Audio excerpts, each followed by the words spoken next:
Binge Audio. Salut, c'est Thomas Rozek.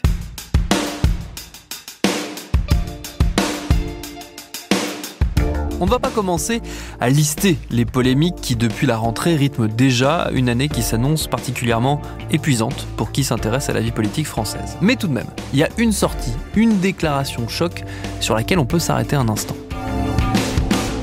D'abord, est-ce que vous pensez que quand des caïds, des voyous vivent avec 100 000 euros d'argent liquide par jour, ils vont monter une petite échoppe, déclarer aux URSSAF et aux impôts, payer des cotisations, comme ça, pour vendre le cannabis au coin de la rue sur le vieux port de Marseille? C'est pas comme ça que ça se passe. Vous aurez reconnu bien sûr l'inénarrable Gérald Darmanin, ministre de l'Intérieur, c'était sur France Info il y a quelques semaines. Oublions un instant le projet politique et sécuritaire qu'il y a derrière cette tirade. Arrêtons-nous sur ce chiffre, 100 000 euros par jour. C'est sûr que dit comme ça fait beaucoup. Mais à quoi il correspond ce chiffre? Et puis, est-ce qu'il existe vraiment? Et puis plus généralement, ça gagne combien un dealer? C'est ce qu'on s'est demandé et c'est ce qu'on a été demandé à tout un tas de gens bien mieux informés que nous ou que Gérald. Bienvenue dans Programme B.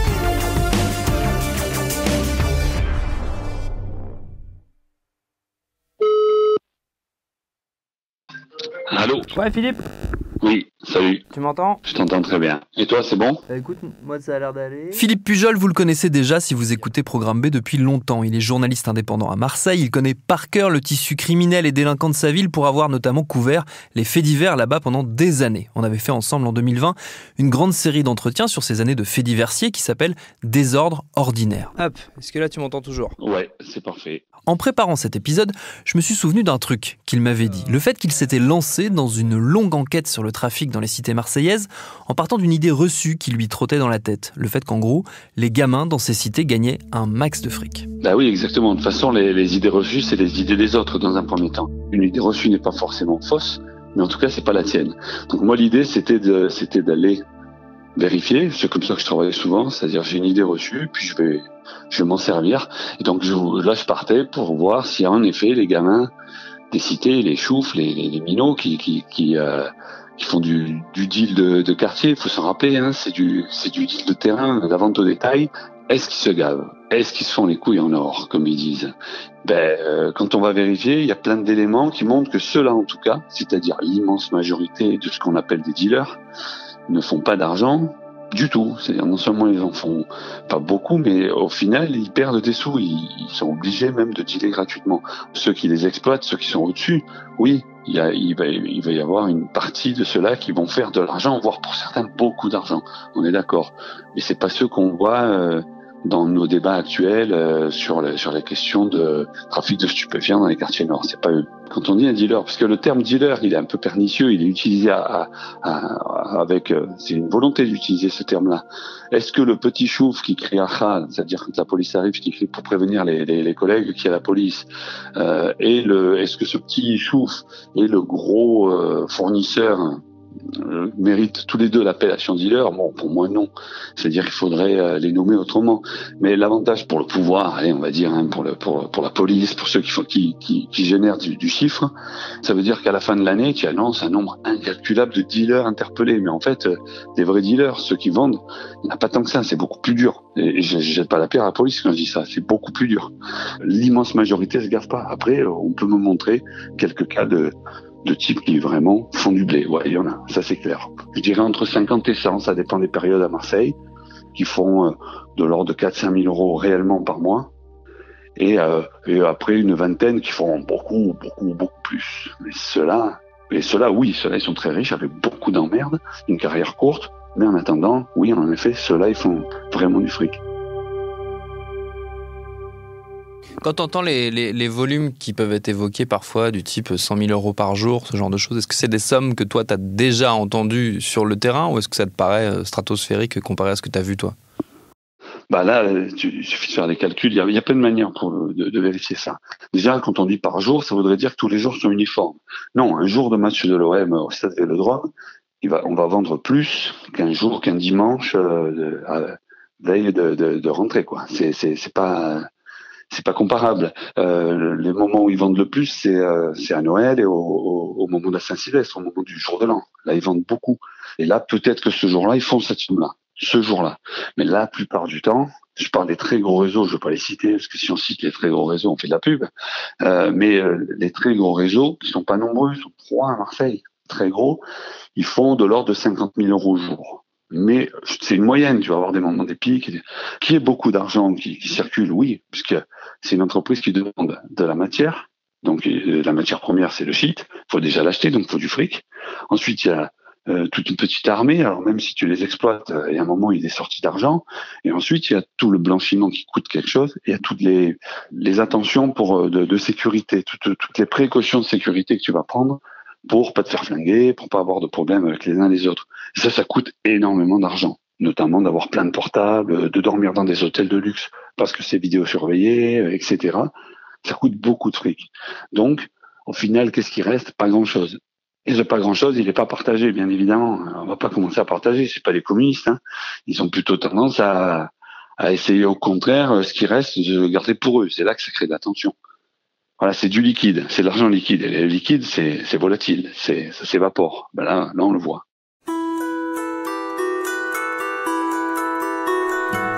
Des caïds, des voyous. 100 000 euros d'argent liquide par jour. C'est pas comme ça que ça se passe.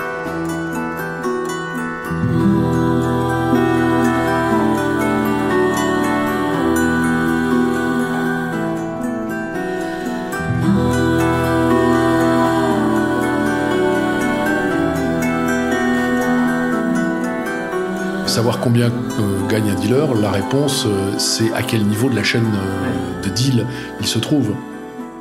Pierre-Alexandre Kopp est avocat. Il est aussi chercheur et professeur en économie à l'université Paris 1.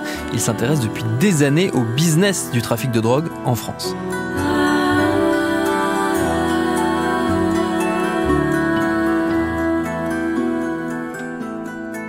Traditionnellement, on distingue ce qu'on appelle les petites mains, c'est-à-dire les gens qui ne vendent pas directement ou qui vendent au consommateur final, donc ils vendent par 1 gramme, 2 grammes, 3 grammes de cannabis, plus tous ceux qui opèrent la surveillance autour des lieux de deal. Bon, ça, c'est vraiment ce qu'on appelle les smigards du cannabis. Au-dessus, il y a on va dire des patrons de points de deal qui vont arriver à vendre, alors pour les uns, 4, 5 kilos, 10 kilos par mois, d'herbe ou de résine, c'est pas le même poids. Hein. Ça fait effectivement des petites organisations qui localement pèsent, et effectivement, c'est des gens qui gagnent de l'argent, qui en redistribuent aussi beaucoup à leurs employés, et puis beaucoup plus haut, on a les gens qui assurent l'importation vers la France. C'est les gens qui, pour certains maintenant, sont plutôt basés à l'étranger, vers des lieux de production, pour ne citer aucun pays spécifique, et qui assurent l'export depuis ces pays vers la France et qui assurent la logistique et les réseaux. Alors là, effectivement, on parle en tonnes et on parle en profit beaucoup plus important. Alors évidemment, si vous parlez de ce qu'on appelle les smigards du cannabis, c'est-à-dire les gens qui sont ceux qui font le guet ou ceux qui vendent au bas des fours, bon, là, on a des chiffres qui sont extrêmement bas, c'est de l'ordre de 1 000 euros par mois, ce qui veut dire que c'est à peu près l'équivalent de ce qu'il gagnerait s'il gagnait au SMIC. Alors ensuite, à l'autre extrémité, évidemment, vous avez ce qu'on appelle les très gros dealers. Alors là, on n'a pas une idée extrêmement précise, mais ce qu'on peut dire, c'est que il y a quoi ? Il y a une centaine, peut-être 150 personnes qui répondent à ce critère, de très très gros dealers. Et là, effectivement, on a des revenus qui sont de l'ordre de 100 000 à 200 000 euros par mois. Alors, attention, parce que même les dealers emprisonnés ont toujours tendance à exagérer leurs gains. C'est un peu une question de réputation. Et donc, tout le monde vous donne, en gros, les gains du vendredi ou les gains de la meilleure semaine. Il faut savoir que sur une vie, ou même sur un début de vie, tous ces gens vont en détention. Il y a plusieurs jours où il n'y a pas de marchandises, notamment pour les dealers moyens ou pour les gros dealers. Il y a des moments où on ne vend pas parce qu'on attend la livraison, etc., etc. Donc, si vous voulez, il ne suffit pas de prendre le meilleur des chiffres et de le multiplier par 365 pour avoir le résultat. Pour moi, il n'y a pas de controverse, parce que il existe l'Office français des drogues et de la toxicomanie, qui publie chaque année des données, et les données que je viens de vous indiquer sont celles qui sont présentées par l'OFDT. Alors, l'OFDT est extrêmement prudent, ils disent attention, voilà, ça a été recueilli de telle façon, c'est sujet à caution, etc. Ils font très bien le boulot, mais je ne connais pas d'autres études scientifiques qui soient contradictoires avec les sources que mobilise l'OFDT. Alors ensuite, chacun peut fantasmer, mais c'est plus de la recherche scientifique. Ce qui, moi, m'a frappé en travaillant sur ce sujet, c'est de voir que, effectivement, ces chiffres, ils existent depuis longtemps, ils sont accessibles, ils ont fait l'objet de communications à la fois scientifiques, mais aussi médiatiques. Il y a bon nombre d'articles, d'interviews qui les reprennent, qui les expliquent et qui expliquent d'où ils viennent et comment ils sont sourcés. Malgré tout, se maintient le discours de façade politique qui varie en fonction des intentions de chacun, mais aussi, j'ai l'impression, le fantasme que dans ce business-là, en gros, on gagne énormément d'argent. Bon, j'ai un petit peu de mal à discuter des fantasmes des gens. Je parle avec les personnes que j'ai l'occasion de défendre comme avocat.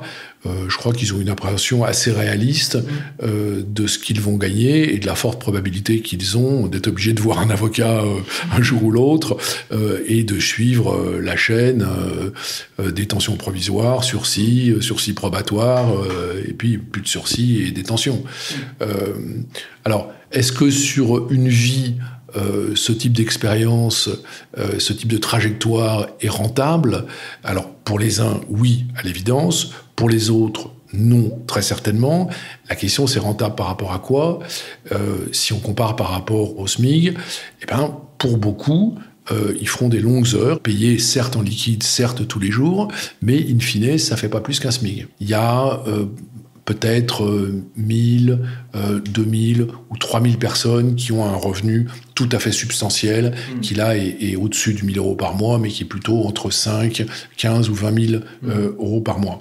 Mais une fois de plus, il faut toujours se placer en fait sur une durée de vie.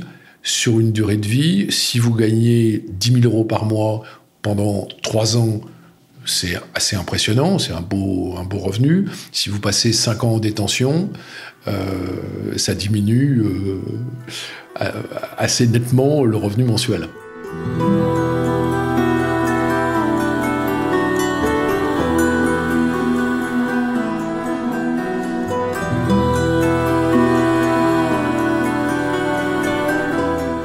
En fait, en cours de route me vient une question.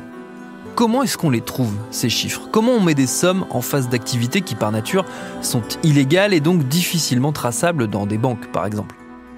J'ai demandé à la chercheuse Claire Duport, sociologue et professeure associée à l'Université d'Aix-Marseille, comment est-ce qu'on arrivait à savoir à qui va l'argent et dans quelle quantité. Le but, c'est vraiment de le savoir, comme vous dites, mais de le savoir de manière objectivée.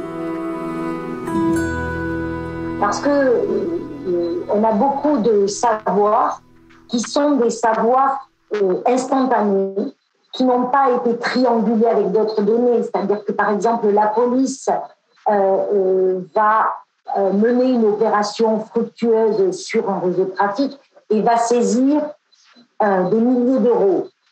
Et ils vont dire, on a saisi des milliers d'euros que gagne ce chef de réseau. C'est une information instantanée. C'est pas une observation objectivée, c'est pas du bénéfice net, c'est peut-être ce jour-là et pas les autres, etc. Donc, pour nous, les chercheurs, ce qui est notre travail, en fait, c'est d'objectiver les informations. Alors, comment on fait pour objectiver les informations? D'abord, on croise nos compétences de sorte à se dire, bon, en général, un guetteur, il faut pas rêver, il gagne 50 euros par jour. Et encore, c'est pas tous les jours.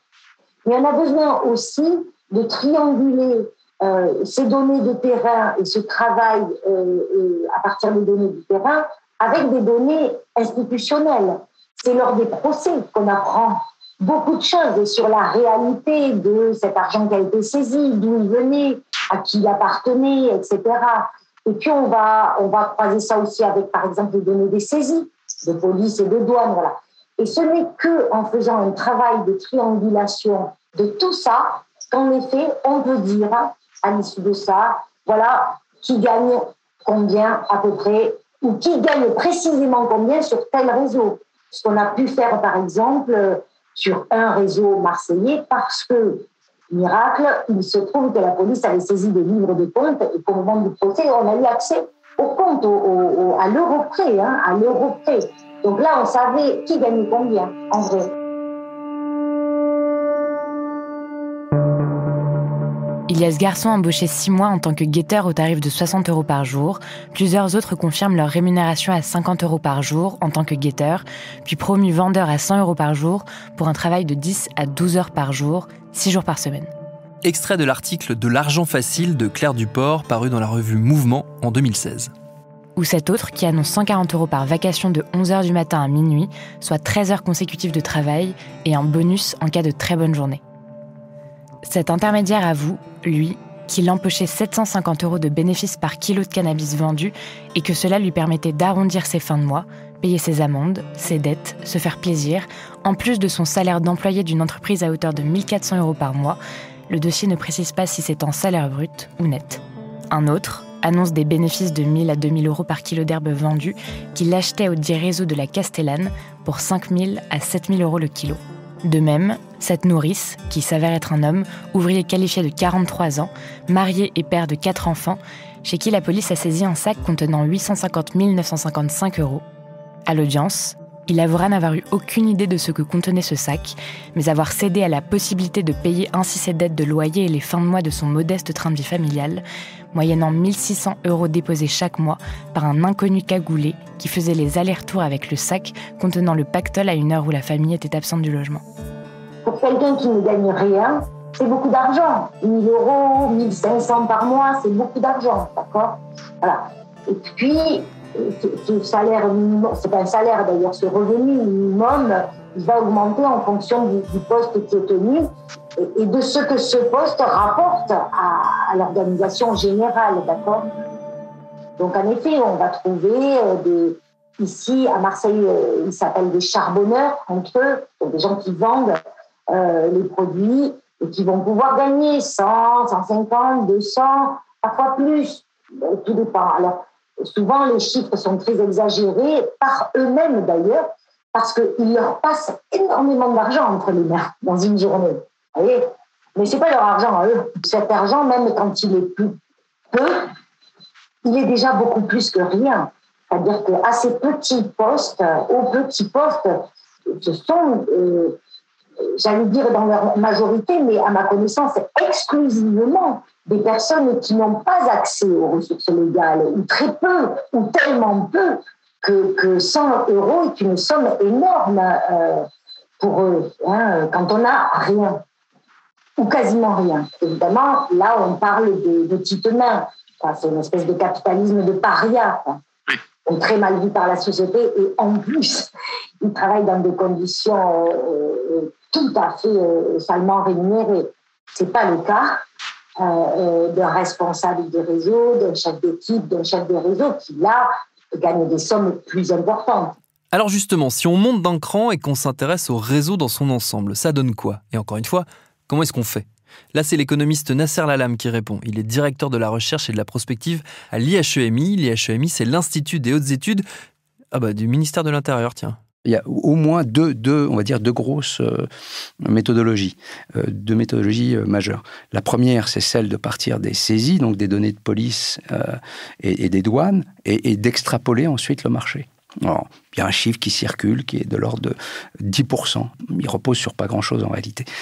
Donc 10% et pourquoi pas 15%, etc. Donc on exclut cette réalité, bien qu'elle était ancrée dans les institutions, de dire on prend 10% des saisies, on a une idée du marché. Alors que nous sommes partis plutôt de données plus robuste, à savoir la consommation. Et donc, on a de très bonnes enquêtes en France et en Europe sur la prévalence des consommations. Nous sommes partis donc de cette réalité de la consommation pour ensuite, en valorisant avec le prix, on obtient des chiffres globaux qui nous permettent d'extrapoler un marché. Donc, on part de la consommation, des niveaux d'usage, de la fréquence de l'usage, de l'intensité des usages, et on valorise en fonction des prix du marché, donc des prix de détail. Et à partir de là, donc, on a un chiffre global. Toute la difficulté, c'est on a un chiffre d'affaires, on n'a pas un profit en tant que tel. Donc ça veut dire qu'il faut, par ailleurs, mener des enquêtes plus qualitatives, des enquêtes de réseau, d'organisation, pour savoir comment s'organise le trafic. Comment les trafiquants s'y prennent pour non seulement acheter la marchandise dans un pays tiers, l'acheminer, la conditionner, la revendre, et ensuite la question de l'argent, effectivement, du blanchiment. Les travaux que nous avions faits sous l'égide de la mission interministérielle de lutte contre les drogues à l'époque nous avaient permis d'aboutir à peu près à un chiffre d'affaires global, encore une fois, à prendre avec des pincettes, de l'ordre de 2,3 milliards d'euros par an. Ouais. C'est un chiffre d'affaires, hein. Encore une fois, ce ne sont pas les bénéfices. L'INSEE, dans ses travaux récents, aboutissait à peu près à de l'ordre de 3,1 milliards d'euros. Donc, toute drogue confondue.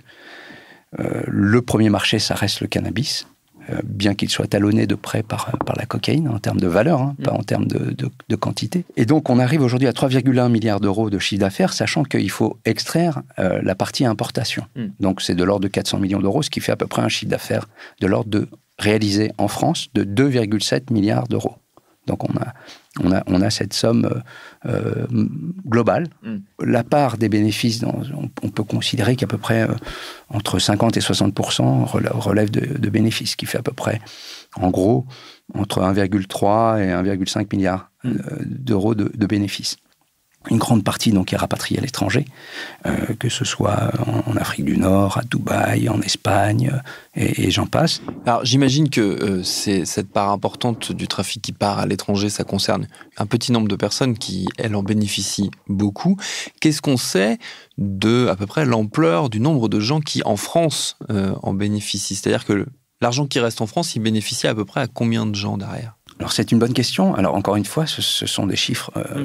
je dirais, relativement théorique. Hein. À partir du chiffre d'affaires global, on estime qu'il y a une répartition entre, disons, à peu près 70% du marché serait pris par des organisations et 30% par, je dirais, des opérateurs en freelance. Donc, beaucoup moins organisés et qui mobilisent moins de personnes. Sur les organisations criminelles qui s'adonnent au trafic, encore une fois, les gagnants du trafic sont très peu nombreux. Et donc, c'est ce qu'on appelle les têtes de réseau. Ces têtes de réseau sont de l'ordre de quelques milliers, toutes drogues confondues. Hein. On est pour aller entre 5 et 10 000 maximum, quoi. Et le gros des personnes impliquées dans le trafic, c'est véritablement, on pourrait considérer comme les prolétaires du trafic. Certains parlent de smicards du business. Les prolétaires du trafic, ce sont ceux, effectivement, qui gagnent peu. Et encore une fois, les gagnants, eux, sont d'ailleurs très peu dans les quartiers dits d'habitat social. Leur souci, c'est justement non seulement de ne pas être en contact avec les consommateurs, ni avec le produit, ils sont en fait des financiers, voire des managers à distance. Donc, ceux-là, effectivement, gagnent. Alors, on est très loin du 100 000 euros par jour. Hein. On est sur les gros trafics, on peut être de l'ordre de 20 000 euros maximum. Vraiment un trafic d'envergure régionale.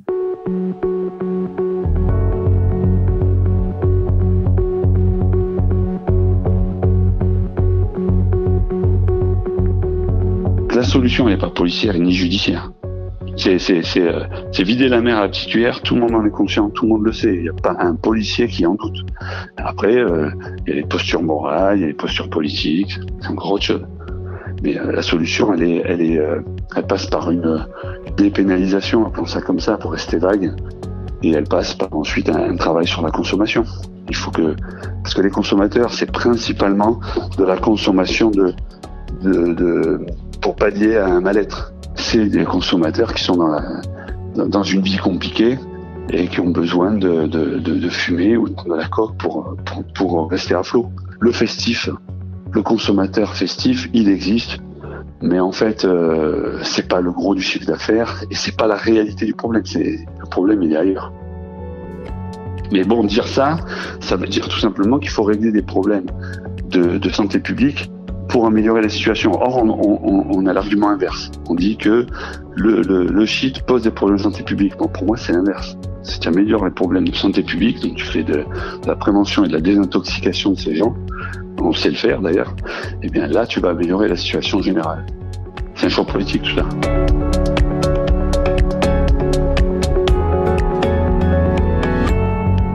Finalement, ce qui pourrait être intéressant, c'est que les politiques publiques fassent comme les chercheurs et partent aussi des consommateurs. Pour info, puisqu'on a parlé beaucoup de chiffres, en France, 1,5 million de personnes consomment régulièrement du cannabis, 900 000 en consomment tous les jours, et ça augmente tous les ans. Peut-être, ça n'est qu'une idée, qu'on pourrait se focaliser sur la demande plutôt que sur l'offre, sur le sanitaire, le psychosocial plutôt que sur le policier et le judiciaire. On a essayé d'appeler Gérald pour en parler.